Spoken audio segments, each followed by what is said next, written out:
2019, India made headlines around the world by successfully conducting an anti-satellite test that involved shooting down a satellite in low Earth orbit. This feat was accomplished using a modified anti-ballistic missile interceptor, codenamed Prithvi Defense Vehicle Mark II, and placed India in an elite group of countries, including the US, Russia, and China, that possess the capability of space warfare.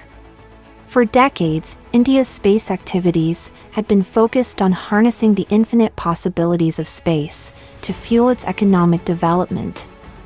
The Indian Space Research Organization had diligently built a comprehensive set of capabilities, allowing it to indigenously produce everything from launchers to spacecraft. Today, ISRO stands tall among the top 6 largest space agencies in the world, operating a diverse fleet of satellites and pioneering impactful initiatives that have transformed the lives of millions of Indians. It also plays a significant role in supporting India's defense establishments in several ways, such as ISRO's satellites provide secure and reliable communication channels for India's military.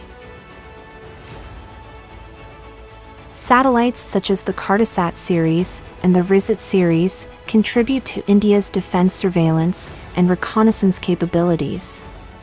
ISRO's Indian Regional Navigation Satellite System provides positioning, navigation, and timing services to India's defense forces. But then, in 2007, a seismic event shook India's civilian space custodians and military planners. China's anti-satellite test, successfully intercepting its own satellite, jolted them into a realization that their valuable space assets were now vulnerable. It was a wake-up call, a stark reminder that the risks and challenges of space extended beyond peaceful endeavors. In response, India silently embarked on a path of contemplation. A seed was planted in the form of its own anti-satellite demonstrator program. The intention was clear, a resolute message to Beijing that India too possessed the capability to protect its space assets should they ever become targets of a Chinese assault in the future. The successful ASAT test validated emerging Indian ballistic missile defense technologies. It showcased cutting-edge innovations, such as the imaging infrared sensor in the PDV Mk2's kill vehicle, along with its remarkable divert and attitude control system. But beneath these technological triumphs lay a far more significant purpose, which is strategic signaling. India sought to convey a message to China, asserting that it could hold Beijing's space assets at risk if the need arose in a crisis. Yet, as we explore the depths of this audacious move, a critical question looms large. Will Mission Shakti be enough to stop the growing Chinese threat to the Indian space program? While India's ASAT test marked a significant milestone, it has become abundantly clear that it alone cannot ensure the protection of India's space assets in a major conflict, particularly when confronted with China's space denial capabilities. In recent conflicts, such as the Russia-Ukraine war, we have witnessed the transformative power of satellite-guided technologies.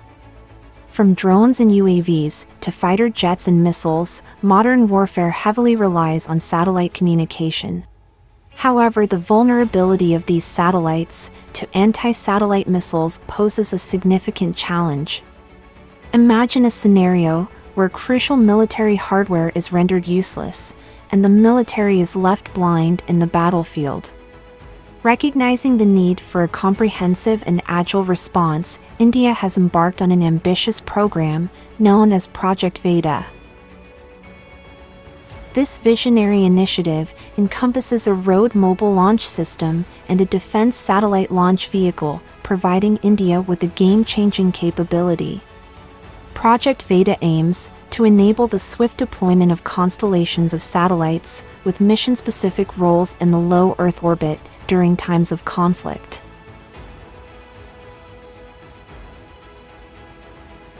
Project Veda, could potentially provide the following assistance to Indian defense.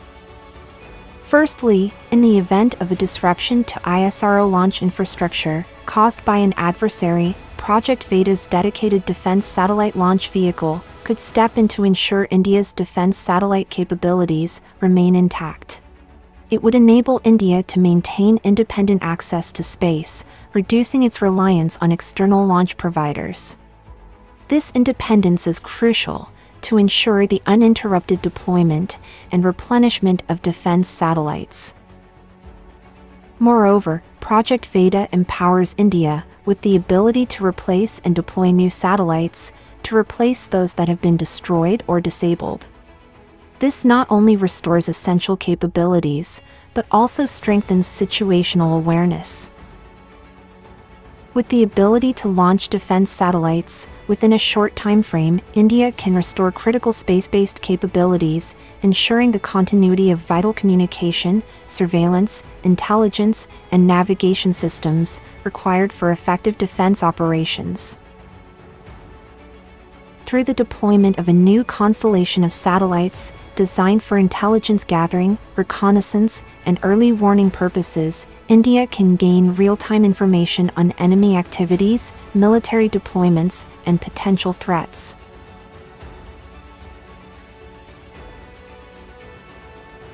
Finally, Project Veda's offensive capabilities cannot be overlooked.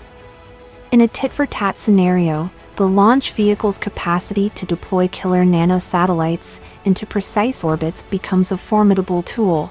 This offensive capability can act as a deterrent or provide a proportional response to hostile actions targeting Indian defense satellites. In 2007, China's anti-satellite test drew international condemnation and served as a wake-up call for the global community.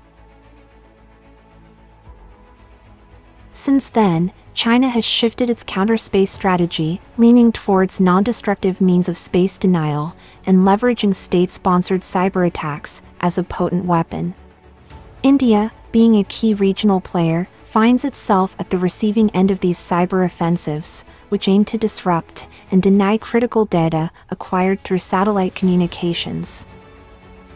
A recent study by the US-based China Aerospace Studies Institute sheds light on China's extensive counterspace activities, including cyber attacks targeting not only land systems, but also satellite communications. The report reveals instances of cyber intrusions, such as the 2012 attack on NASA's Jet Propulsion Laboratory, where Chinese hackers gained full functional control over their networks. The report also highlights the computer network attack against Indian satellite communications in 2017. Through the attack, China was aiming to disrupt something as critical as satellite communications. In response to these mounting threats, India established its Defense Cyber Agency in 2021. The DCA collaborates closely with various intelligence and defense organizations to protect critical military infrastructure from cyber attacks. However, India's current cybersecurity regulations primarily focus on safeguarding civil and military data, falling short of addressing cyber warfare in a comprehensive manner. To effectively navigate this evolving landscape, India needs to adopt a dual strategy, encompassing both cyber offense and defense. By combining these approaches, India can establish a robust cyber deterrence framework. This strategy requires enhanced information sharing, real-time threat detection, and active involvement from governments, industry, academia, and the public. Aligning with global practices, India should consider revising its cybersecurity legislation to facilitate reporting of cyber attacks by both private and public sectors. Re-evaluating classification policies for vulnerabilities and attacks, and fostering collaboration and sharing crucial information about emerging threats.